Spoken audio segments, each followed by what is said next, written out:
Évidemment, vous non plus, vous n'étiez pas au courant lorsque vous avez appris que François Hollande allait s'exprimer. Non, bien sûr. Ceci dit, j'en ressors avec l'impression que c'est la décision la plus lucide de son quinquennat, pour les raisons qu'a dit Nathalie Saint-Cricq. Certains diront mais c'est proche, c'est aussi les dirigeants du Parti socialiste qui n'en voulaient plus. Moi, je crois que c'est les Français qui en voulaient plus. Voilà, les Français, ils le disaient à travers le sondage, ils le disaient de différentes manières, ils le disaient sur les marchés, ils le disaient entre eux, ils en voulaient plus. Et donc, cette décision, c'est une forme de lucidité. Vous êtes une femme politique élue, vous connaissez la force qui anime les acteurs de ce milieu, qui vous animent sans doute vous-même. François Hollande, on savait qu'il était décidé à pouvoir se représenter, on savait qu'il vivait aussi pour cela.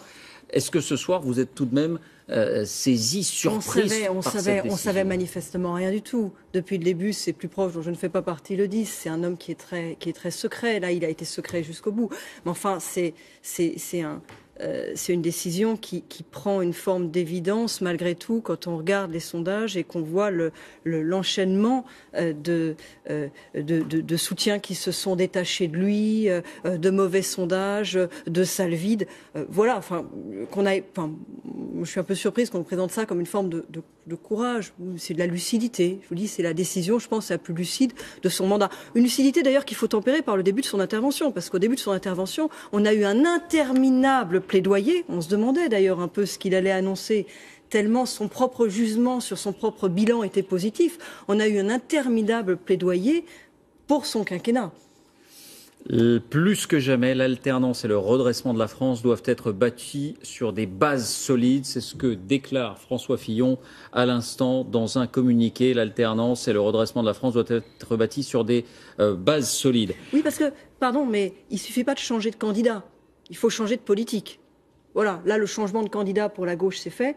Enfin, le sujet pour les Français, je crois que c'est aussi le changement de politique. Vous allez nous dire dans un instant un mot sur Manuel Valls. On l'a dit, c'est l'expression de Nathalie. La route est ouverte pour Manuel Valls. Ça signifie en aucun cas qu'il est en position de favori pour cette primaire. Mais en tout cas, cela paraît être une évidence qu'il va se présenter, qu'il aura de nombreux soutiens. On va voir comment, ces derniers jours, il a en quelque sorte poussé la porte au maximum pour aboutir à cette configuration où il sera de toute évidence candidat. Arnaud Boutet. Entre François Hollande et Manuel Valls, la poignée de main s'apparente depuis plusieurs jours à un véritable bras de fer. Dimanche dernier, Manuel Valls a jeté un premier pavé, une interview dans le journal du dimanche, et ces quelques mots qui en disent long sur sa volonté d'en découdre. « Je me prépare ». Manuel Valls envisage d'être candidat à la primaire de la gauche. « Je prendrai ma décision en conscience ». Le Premier ministre va même plus loin. Il n'exclut pas d'affronter le président de la République si ce dernier se représente. Alors va-t-il démissionner? Certes, la rumeur a circulé. Mais lundi matin, Manuel Valls et François Hollande se séparent tout sourire. Ils viennent de déjeuner ensemble. Le chef du gouvernement rentre alors dans le rang. Il ne peut y avoir de confrontation politique dans le cadre d'une primaire entre un président de la République et un Premier ministre. Manuel Valls s'envole alors pour Tunis et il enterre la hache de guerre. Il est hors de question qu'il y ait la moindre crise institutionnelle. Il ne doit y avoir aucune confrontation politique au sein d'une primaire entre le président de la République et le Premier ministre, même si je comprends tout à fait ces débats. En tout cas, moi, j'ai à cœur la France et la gauche. Dès son retour en France, l'opposition demande des comptes. Le Premier ministre tente une nouvelle fois d'éteindre l'incendie. La conception des institutions, c'est l'engagement et la loyauté. Il n'y a pas de crise institutionnelle, Monsieur Jacob. François Hollande hors jeu, Manuel Valls devrait logiquement concourir pour 2017. Désormais, la route est ouverte. Concourir pour 2017 dans cette primaire qui s'est ouverte aujourd'hui et dont nous allons écouter l'un des acteurs principaux, Benoît Hamon. Nous avons enregistré sa réaction il y a quelques instants. On l'écoute. Le président de la République a choisi de prendre acte d'une situation dans laquelle il n'était plus en situation de rassembler sa famille politique. C'est une décision évidemment éminemment respectable. Elle ouvre la voie au Premier ministre qui avait jusqu'ici beaucoup joué des coudes pour en arriver là. Il porte un projet que tout le monde connaît, il est celui qui a théorisé les gauches irréconciliables, c'est-à-dire le refus de s'opposer comme au cœur de la gauche, de rassembler la gauche de gouvernement et celle qui a une tradition plus forte dans la radicalité. Je pense que ce projet-là est un projet qui ne peut pas permettre que la gauche soit au second tour de l'élection présidentielle. C'est pour ça qu'aujourd'hui, en tout cas, après des échanges nombreux avec des jeunes ici à Sciences Po Toulouse, moi je suis plus que jamais candidat à la primaire. Voilà, 20h30, si vous nous rejoignez, principale information bien sûr de cette soirée, François Hollande n'est pas candidat à sa propre succession et vous venez de l'entendre, déjà les cartes sont rebattues et déjà la guerre de succession est lancée à travers cette primaire. On entendait Benoît Hamon faire allusion à la candidature de Manuel Valls qui ressemble à une évidence. Maryse Burgot, vous êtes devant l'Elysée, quels nouveaux éléments avez-vous pu joindre d'autres conseillers du président de la République ? Oui, un conseiller qui me disait que toute l'après-midi, François Hollande était en fait extrêmement serein, comme quelqu'un qui a mûrement réfléchi, mûrement pensé à sa décision. Il a à un moment donné de l'après-midi demandé que l'on prépare les moyens techniques pour réaliser cette intervention en direct. Très peu de conseillers étaient dans la confidence. Le conseiller en communication de François Hollande, bien sûr, Gaspard Ganzer, lui, l'a su, mais très peu de temps à l'avance, parce que François Hollande voulait créer la surprise, montrer qu'il était maître de son destin, maître du calendrier jusqu'au bout. En ce moment, François Hollande est à l'Elysée, dans son bureau. Il va rester dîner ici à l'Elysée ce soir avec des proches. Merci Maryse. On vous retrouve dans quelques instants. François Hollande admet avec lucidité son échec. C'est l'autre partie du communiqué envoyé par François Fillon ce soir. Nathalie Kosciusko-Morizet, c'est une nouvelle donne. Pour vous, c'est un nouveau chapitre et ça change quelque chose au combat que vous allez mener ? Oui et non.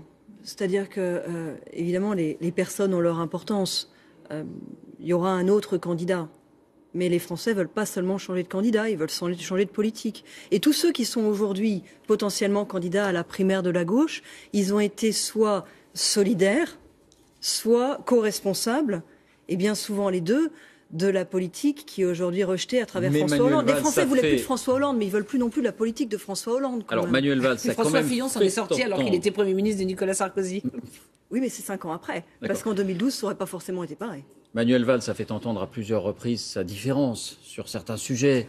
Et on voit bien qu'il y avait quand même plusieurs points qui prêtaient à divergence. Les plus importants, il est Premier ministre sortant. Il a pu avoir des divergences d'opinion. Enfin, il est solidaire, il est co-responsable. Comme l'est Emmanuel Macron, qui a été là l'essentiel du quinquennat, que ce soit comme ministre ou comme secrétaire général adjoint de l'Élysée. Comme l'est, dans une moindre mesure, Benoît Hamon, mais il l'est aussi.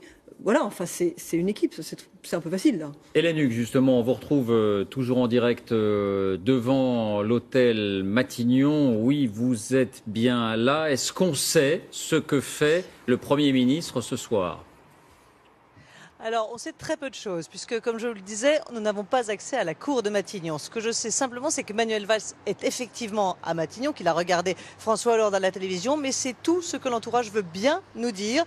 Pas plus ses proches que l'entourage proche, que les conseillers n'acceptent de nous parler pour l'instant. Donc, je pense que ça va être vraiment silence radio ce soir du côté de Matignon. En revanche, Manuel Valls sera en déplacement demain à Nancy, et puis on ne manquera pas, à nous les journalistes, de l'interroger. Et puis samedi, il participera au grand meeting de la Belle Alliance Populaire lancé par Jean-Christophe Cambadélis, le patron du Parti Socialiste. Et là, il doit prononcer un discours qui sera naturellement très attendu parce que peut-être que là, eh bien, il dévoilera ses intentions. Pas de déclaration prévue, en tout cas, dans la soirée de Manuel Valls. Modeste, elle est fragile. On le voit sur la courbe depuis un an, c'est très accidenté. Et surtout, elle intervient après une très forte montée du chômage pendant les 4 premières années. Donc, au total, le bilan chômage, le président l'a dit lui-même, il est quand même très négatif parce que, a-t-il dit, les résultats arrivent plus tard que je ne les avais annoncés. Et c'est là qu'est finalement l'erreur initiale de François Hollande. C'est une erreur de diagnostic économique. Quand il arrive à l'Élysée, il pense que la situation va s'inverser en vertu des cycles économiques habituels. C'est pas du tout ce qui se passe. Parce que nous sommes dans l'union monétaire, que la France a perdu de la compétitivité, qu'il y a un choc fiscal très important en 2012-2013 qui paralyse l'économie. Du coup, toutes les années qui suivent, il va égrener les annonces en disant la reprise est là dès l'été 2013. Et c'est un peu le syndrome Pierre et le Loup, si vous voulez. À force d'annoncer quelque chose qui ne se produit pas, on finit par ne plus le croire. Est-ce que vous diriez, François, que l'économie, les résultats économiques, la situation économique, ça aura été le talon d'Achille de François Hollande pendant ce quinquennat ? Je pense que ça joue beaucoup dans les difficultés politiques qu'il a aujourd'hui. Le livre de Davet et l'homme, s'il avait frappé un homme avec des résultats substantiels, ça n'aurait pas duré 15 jours. Évidemment, ça venait se surajouter sur un bilan économique qui était vraiment faible et en tout cas qui n'était pas perçu par les Français comme quelque chose de positif. Bien sûr en matière de chômage, mais aussi en matière d'impôts. Malgré les petites baisses récentes, le sentiment qui est d'ailleurs corroboré par la réalité, c'est que la France n'a jamais payé autant d'impôts qu'aujourd'hui. Bien, dans un instant, on va entendre une autre réaction, celle d'Emmanuel Macron, réaction évidemment importante. Emmanuel Macron est d'ores et déjà candidat, non pas à travers la primaire, mais directement candidat à cette élection présidentielle. Nul doute que sa décision de se présenter a pesé, bien entendu, dans la décision de François Hollande qu'il a communiquée, qu'il a livrée il y a quelques instants. Brice Teinturier de l'Institut Ipsos va nous rejoindre parce qu'on va essayer d'évaluer aussi dans quelle mesure la popularité, les intentions de vote en faveur de François Hollande ont pu jouer dans sa décision. D'abord, un mot peut-être, Nathalie. Vous connaissez bien François Hollande depuis des années, bien avant qu'il soit président de la République. Qu'est-ce qui a pu se passer? Qu'est-ce qui peut être son état d'esprit ce soir? Un profond abattement? Une forme de soulagement? Un profond soulagement, je crois, parce qu'il a enfin décidé. On sait qu'il a toujours eu des problèmes avec la décision finale, qu'il aime souvent tergiverser. C'est d'ailleurs ce qu'on lui a reproché pas mal pendant ce quinquennat. Il voulait garder Christiane Taubira et puis pensait qu'il faudrait mieux de partir. Et c'est toujours Manuel Valls qui lui a forcé la main pour le départ d'Arnaud Montebourg, pour un certain nombre d'humiliations, les propos de Cécile Duflot. François Hollande est quelqu'un qui n'aime pas énormément trancher, qui cherche toujours à avancer la synthèse, à trouver une solution, un compromis.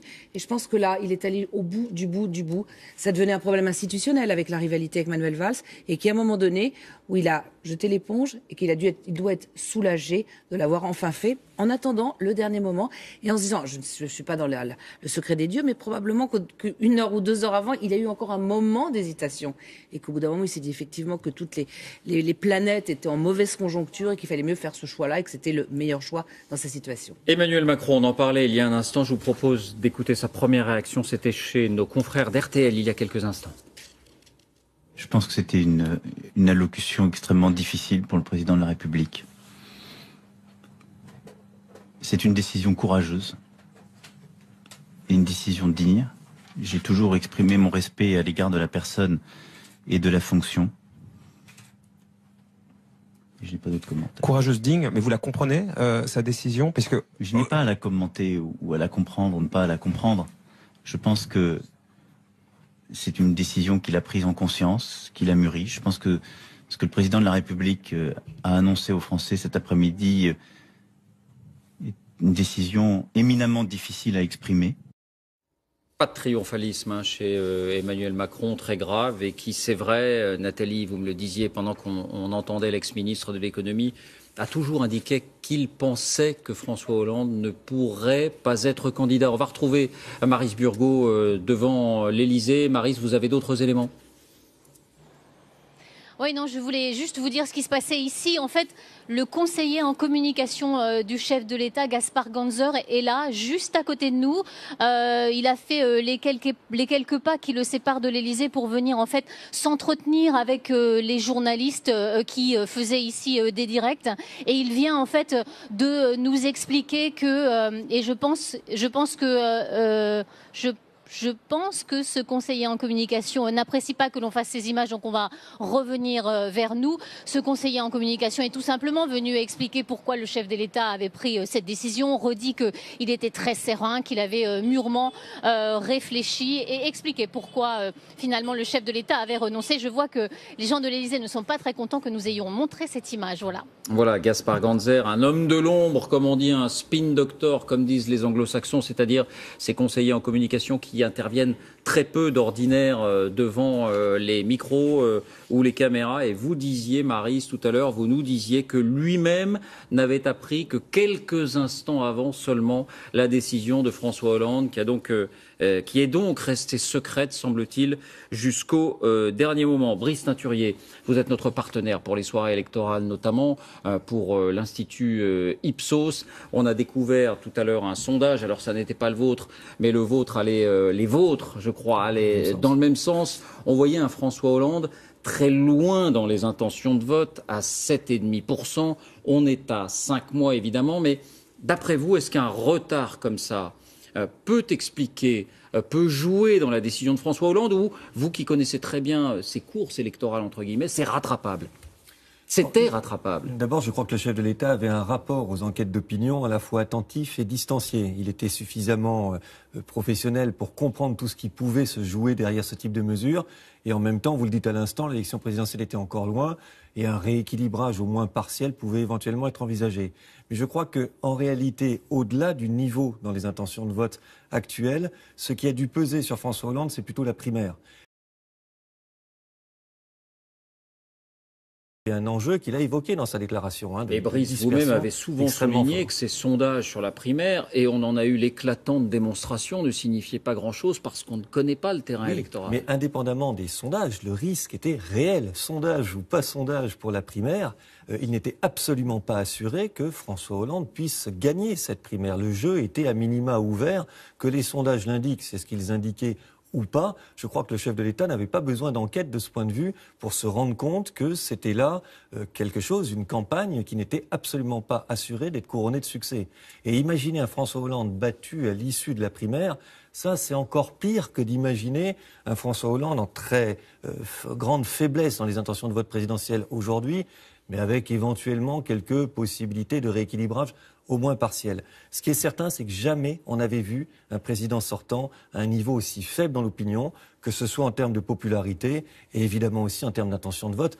10%, 9%, 11%, c'était tout à fait historique. Il y avait une concurrence également très forte avec d'autres candidatures à gauche qui expliquaient partiellement cette faiblesse. On va retourner à l'Élysée dans un moment parce qu'il y a un autre élément, à savoir quand Manuel Valls a-t-il été prévenu? Mais d'abord, Nathalie, pour rebondir sur ce que disait Brice, est-ce qu'il a été envisagé, est-ce que vous avez des informations là-dessus, que François Hollande se présente directement sans aller à la primaire? Écoutez, on a eu de sortes de ballons d'essai qui ont été envoyés par un certain nombre de conseillers de François Hollande. On a entendu également, et on a vu une interview de Stéphane Le Foll il y a 2 jours dans Les Échos, disant finalement si la primaire c'est simplement, enfin pas un ramassis pour parler vulgairement, mais si c'est simplement une espèce de déballage du bilan de François Hollande, il faut mieux s'en passer.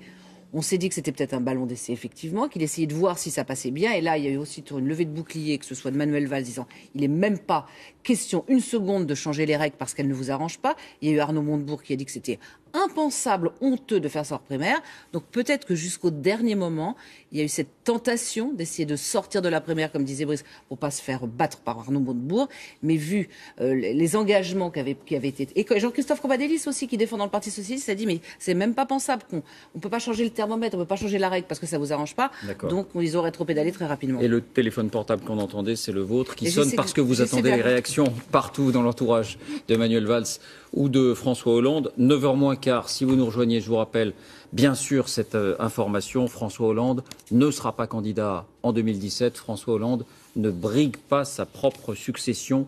Et dans quelques secondes, on va réentendre ces quelques secondes où François Hollande a annoncé sa décision restée secrète jusqu'au dernier moment. D'abord, Maryse, en direct devant l'Élysée.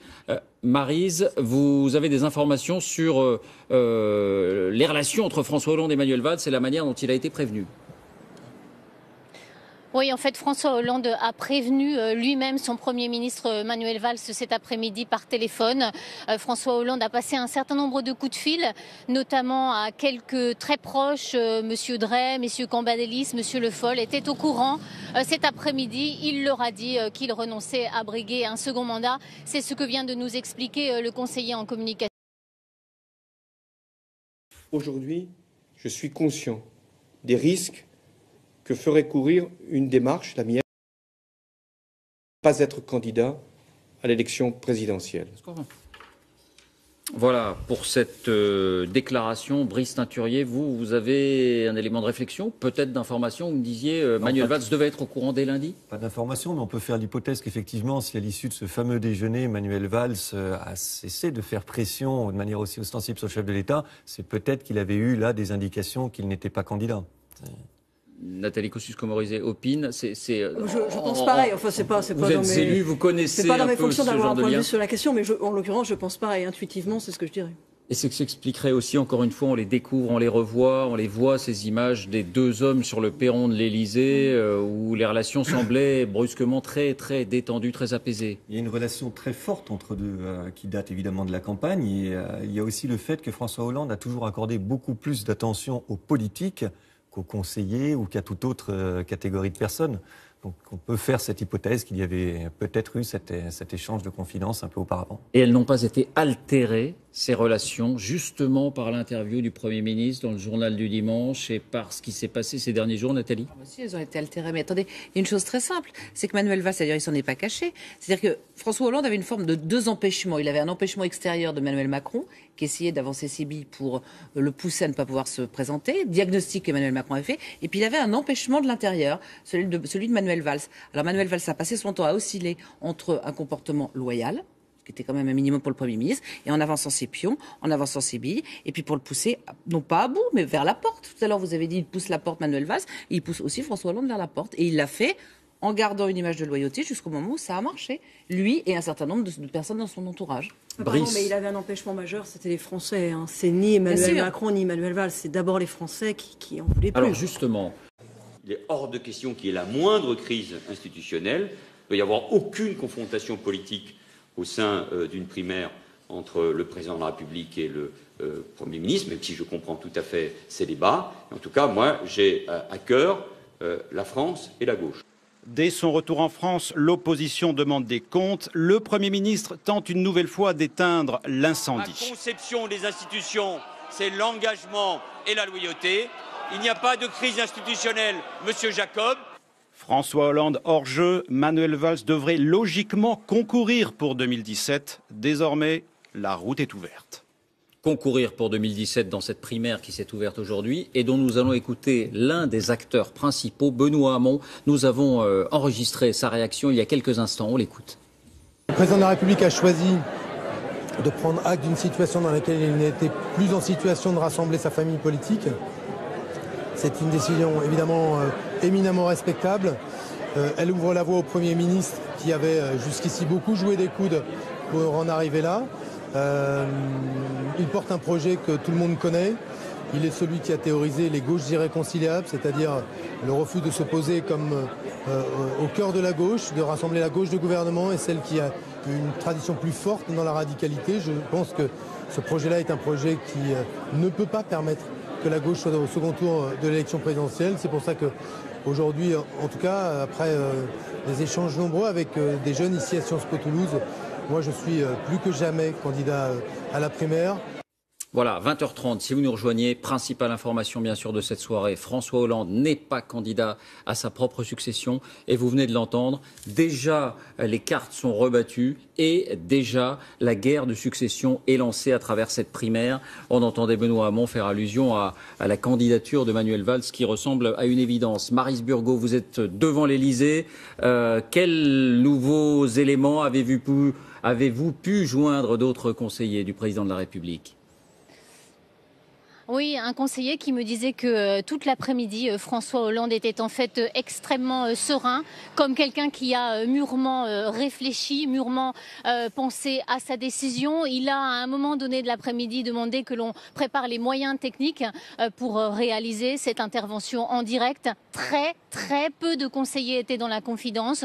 Le conseiller en communication de François Hollande, bien sûr, Gaspard Ganzer, lui, l'a su, mais très peu de temps à l'avance, parce que François Hollande voulait voulait créer la surprise, montrer qu'il était maître de son destin, maître du calendrier jusqu'au bout. En ce moment, François Hollande est à l'Élysée, dans son bureau. Il va rester dîner ici à l'Élysée ce soir avec des proches. Merci Maryse. On vous retrouve dans quelques instants. François Hollande admet avec lucidité son échec. C'est l'autre partie du communiqué envoyé par François Fillon ce soir. Nathalie Kosciusko-Morizet, c'est une nouvelle donne. Pour vous, c'est un nouveau chapitre et ça change quelque chose au combat que vous allez mener? Oui et non. C'est-à-dire que, évidemment, les personnes ont leur importance. Il y aura un autre candidat. Mais les Français veulent pas seulement changer de candidat, ils veulent changer de politique. Et tous ceux qui sont aujourd'hui potentiellement candidats à la primaire de la gauche, ils ont été soit solidaires, soit co-responsables, et bien souvent les deux. Se présenter à peser, bien entendu, dans la décision de François Hollande qu'il a communiquée, qu'il a livrée il y a quelques instants. Brice Teinturier de l'Institut Ipsos va nous rejoindre parce qu'on va essayer d'évaluer aussi dans quelle mesure la popularité, les intentions de vote en faveur de François Hollande ont pu jouer dans sa décision. D'abord, un mot peut-être, Nathalie. Vous connaissez bien François Hollande depuis des années, bien avant qu'il soit président de la République. Qu'est-ce qui a pu se passer? Qu'est-ce qui peut être son état d'esprit ce soir? Un profond abattement? Une forme de soulagement? Un profond soulagement, je crois, parce qu'il a enfin décidé. On sait qu'il a toujours eu des problèmes avec la décision finale, qu'il aime souvent tergiverser. C'est d'ailleurs ce qu'on lui a reproché pas mal pendant ce quinquennat. Il voulait garder Christiane Taubira et puis pensait qu'il faudrait mieux de partir. Et c'est toujours Manuel Valls qui lui a forcé la main pour le départ d'Arnaud Montebourg, pour un certain nombre d'humiliations, les propos de Cécile Duflot. François Hollande est quelqu'un qui n'aime pas énormément trancher, qui cherche toujours à avancer la synthèse, à trouver une solution, un compromis. Et je pense que là, il est allé au bout du bout du bout. Ça devenait un problème institutionnel avec la rivalité avec Manuel Valls et qu'à un moment donné, où il a jeté l'éponge et qu'il doit être soulagé de l'avoir enfin fait, en attendant le dernier moment et en se disant, je ne suis pas dans le secret des dieux, mais probablement qu'une heure ou 2 heures avant, il a eu encore un moment d'hésitation et qu'au bout d'un moment, il s'est dit effectivement que toutes les planètes étaient en mauvaise conjoncture et qu'il fallait mieux faire ce choix-là et que c'était le meilleur choix dans sa situation. Emmanuel Macron, on en parlait il y a un instant. Je vous propose d'écouter sa première réaction. C'était chez nos confrères d'RTL il y a quelques instants. Je pense que c'était une allocution extrêmement difficile pour le président de la République. C'est une décision courageuse et une décision digne. J'ai toujours exprimé mon respect à l'égard de la personne et de la fonction. Je n'ai pas d'autres commentaires. Courageuse, digne, mais vous la comprenez, sa décision, parce que je n'ai pas à la commenter ou à la comprendre ou ne pas à la comprendre. Je pense que c'est une décision qu'il a prise en conscience, qu'il a mûrie. Je pense que ce que le président de la République a annoncé aux Français cet après-midi est une décision éminemment difficile à exprimer.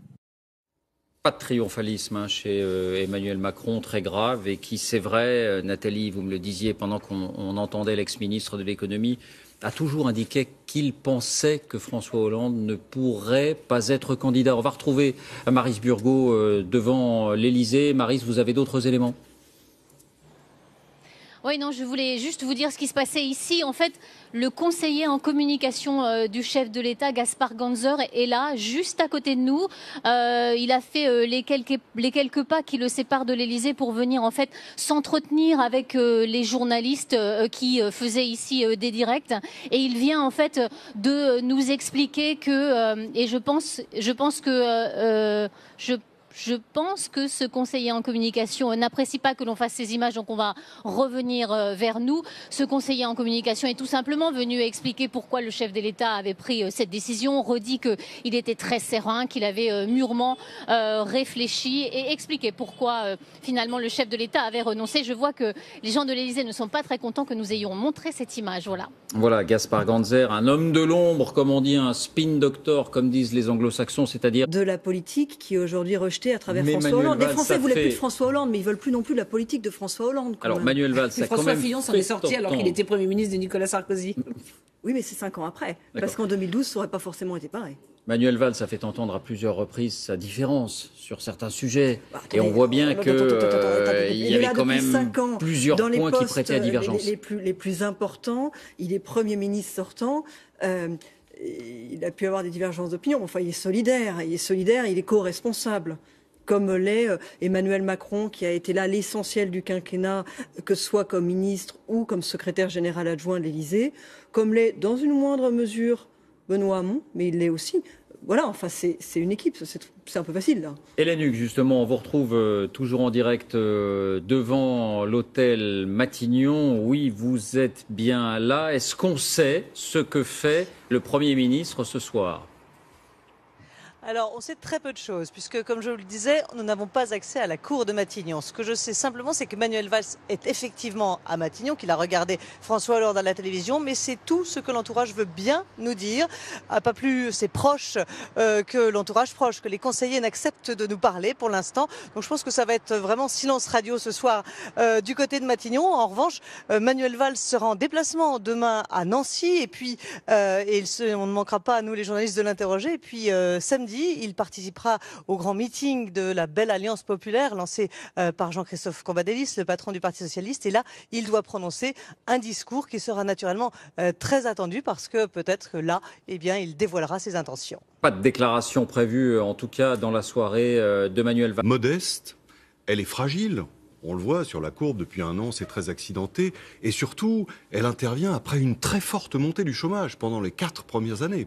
Donc, au total, le bilan chômage, le président l'a dit lui-même, il est quand même très négatif parce que, a-t-il dit, les résultats arrivent plus tard que je ne les avais annoncés. Et c'est là qu'est finalement l'erreur initiale de François Hollande. C'est une erreur de diagnostic économique. Quand il arrive à l'Élysée, il pense que la situation va s'inverser en vertu des cycles économiques habituels. C'est pas du tout ce qui se passe. Parce que nous sommes dans l'union monétaire, que la France a perdu de la compétitivité, qu'il y a un choc fiscal très important en 2012-2013 qui paralyse l'économie.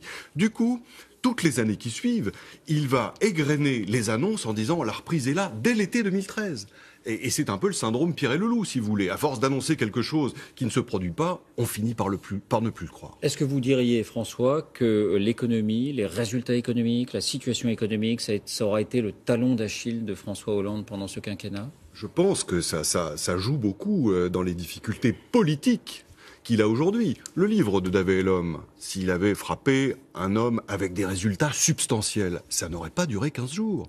Évidemment, ça venait se surajouter sur un bilan économique qui était vraiment faible et en tout cas qui n'était pas perçu par les Français comme quelque chose de positif. Bien sûr en matière de chômage, mais aussi en matière d'impôts. Malgré les petites baisses récentes, le sentiment qui est d'ailleurs corroboré par la réalité, c'est que la France n'a jamais payé autant d'impôts qu'aujourd'hui. Bien, dans un instant, on va entendre une autre réaction, celle d'Emmanuel Macron, réaction évidemment importante. Emmanuel Macron est d'ores et déjà candidat, non pas à travers la primaire, mais directement candidat à cette élection présidentielle. Nul doute que sa décision, ses conseillers en communication qui interviennent très peu d'ordinaire devant les micros ou les caméras. Et vous disiez, Maryse, tout à l'heure, vous nous disiez que lui-même n'avait appris que quelques instants avant seulement la décision de François Hollande, qui est donc restée secrète, semble-t-il, jusqu'au dernier moment. Brice Teinturier, vous êtes notre partenaire pour les soirées électorales, notamment pour l'Institut Ipsos. On a découvert tout à l'heure un sondage, alors ça n'était pas le vôtre, mais le vôtre allait, les vôtres, je crois, allaient dans le même sens. On voyait un François Hollande très loin dans les intentions de vote, à 7,5%. On est à 5 mois, évidemment, mais d'après vous, est-ce qu'un retard comme ça peut expliquer, peut jouer dans la décision de François Hollande, ou vous qui connaissez très bien ces courses électorales, entre guillemets, c'est rattrapable ? C'était rattrapable. D'abord, je crois que le chef de l'État avait un rapport aux enquêtes d'opinion à la fois attentif et distancié. Il était suffisamment professionnel pour comprendre tout ce qui pouvait se jouer derrière ce type de mesures. Et en même temps, vous le dites à l'instant, l'élection présidentielle était encore loin et un rééquilibrage au moins partiel pouvait éventuellement être envisagé. Mais je crois qu'en réalité, au-delà du niveau dans les intentions de vote actuelles, ce qui a dû peser sur François Hollande, c'est plutôt la primaire. Un enjeu qu'il a évoqué dans sa déclaration. Mais Brice, vous-même avez souvent souligné que ces sondages sur la primaire, et on en a eu l'éclatante démonstration, ne signifiaient pas grand-chose parce qu'on ne connaît pas le terrain électoral. Mais indépendamment des sondages, le risque était réel. Sondage ou pas sondage pour la primaire, il n'était absolument pas assuré que François Hollande puisse gagner cette primaire. Le jeu était à minima ouvert, que les sondages l'indiquent, c'est ce qu'ils indiquaient ou pas. Je crois que le chef de l'État n'avait pas besoin d'enquête de ce point de vue pour se rendre compte que c'était là quelque chose, une campagne qui n'était absolument pas assurée d'être couronnée de succès. Et imaginer un François Hollande battu à l'issue de la primaire, ça c'est encore pire que d'imaginer un François Hollande en très grande faiblesse dans les intentions de vote présidentiel aujourd'hui, mais avec éventuellement quelques possibilités de rééquilibrage au moins partiel. Ce qui est certain, c'est que jamais on n'avait vu un président sortant à un niveau aussi faible dans l'opinion, que ce soit en termes de popularité et évidemment aussi en termes d'intention de vote. 10%, 9%, 11%, c'était tout à fait historique. Il y avait une concurrence également très forte avec d'autres candidatures à gauche qui expliquaient partiellement cette faiblesse. On va retourner à l'Élysée dans un moment parce qu'il y a un autre élément, à savoir quand Manuel Valls a-t-il été prévenu, mais d'abord Nathalie, pour rebondir sur ce que disait Brice, est-ce qu'il a été envisagé, est-ce que vous avez des informations là-dessus, que François Hollande se présente directement sans aller à la primaire? Écoutez, on a eu de sortes de ballons d'essai qui ont été envoyés par un certain nombre de conseillers de François Hollande. On a entendu également, et on a vu une interview de Stéphane Le Foll il y a 2 jours dans Les Échos, disant finalement si la primaire c'est simplement, enfin pas un ramassis pour parler vulgairement, mais si c'est simplement une espèce de déballage du bilan de François Hollande, il faut mieux s'en passer. On s'est dit que c'était peut-être un ballon d'essai, effectivement, qu'il essayait de voir si ça passait bien. Et là, il y a eu aussi une levée de bouclier, que ce soit de Manuel Valls, disant il n'est même pas question une seconde de changer les règles parce qu'elles ne vous arrangent pas. Il y a eu Arnaud Montebourg qui a dit que c'était impensable, honteux de faire ça hors primaire. Donc peut-être que jusqu'au dernier moment, il y a eu cette tentation d'essayer de sortir de la primaire, comme disait Brice, pour pas se faire battre par Arnaud Montebourg. Mais vu les engagements qui avaient été... Et Jean-Christophe Cambadélis aussi, qui défend dans le Parti Socialiste, a dit mais c'est même pas pensable qu'on ne peut pas changer le thermomètre. Évidemment, vous non plus, vous n'étiez pas au courant lorsque vous avez appris que François Hollande allait s'exprimer. Non, bien sûr. Ceci dit, moi, j'en ressors avec l'impression que c'est la décision la plus lucide de son quinquennat, pour les raisons qu'a dit Nathalie Saint-Cric. Certains diront ah mais c'est proche, c'est aussi les dirigeants du Parti socialiste qui n'en voulaient plus. Moi je crois que c'est les Français qui en voulaient plus. Voilà, les Français ils le disaient à travers le sondage, ils le disaient de différentes manières, ils le disaient sur les marchés, ils le disaient entre eux, ils en voulaient plus. Et donc bon, cette décision c'est une forme de lucidité. Vous êtes une femme politique élue, vous connaissez la force qui anime les acteurs de ce milieu, qui vous animent sans doute vous-même. François Hollande, on savait qu'il était décidé à pouvoir se représenter, on savait qu'il vivait aussi pour cela. Est-ce que ce soir, vous êtes tout de même saisi, surprise on savait manifestement rien du tout. Depuis le début, c'est plus proche, dont je ne fais pas partie, le disent. C'est un homme qui est très secret. Là, il a été secret jusqu'au bout. Mais enfin, c'est une décision qui prend une forme d'évidence malgré tout quand on regarde les sondages et qu'on voit l'enchaînement de soutiens qui se sont détachés de lui, de mauvais sondages, de salles vides. Voilà, enfin, je suis un peu surprise qu'on présente ça comme une forme de courage. C'est de la lucidité. Je vous dis, c'est la décision, je pense, la plus lucide de son mandat. Une lucidité d'ailleurs qu'il faut tempérer par le début de son intervention, parce qu'au début de son intervention, on a eu un interminable plaidoyer. On se demandait d'ailleurs un peu ce qu'il allait annoncer, tellement son propre jugement sur son propre bilan était positif.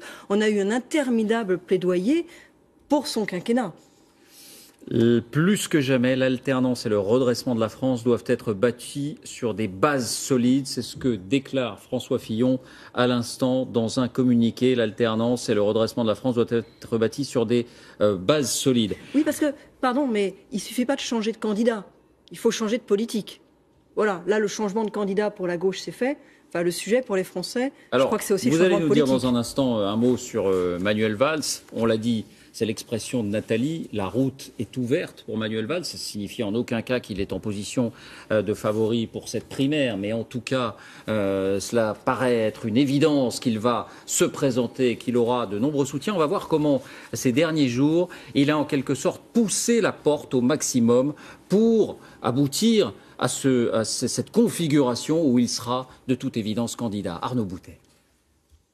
Entre François Hollande et Manuel Valls, la poignée de main s'apparente depuis plusieurs jours à un véritable bras de fer. Dimanche dernier, Manuel Valls a jeté un premier pavé, une interview dans le journal du dimanche et ces quelques mots qui en disent long sur sa volonté d'en découdre. « Je me prépare ».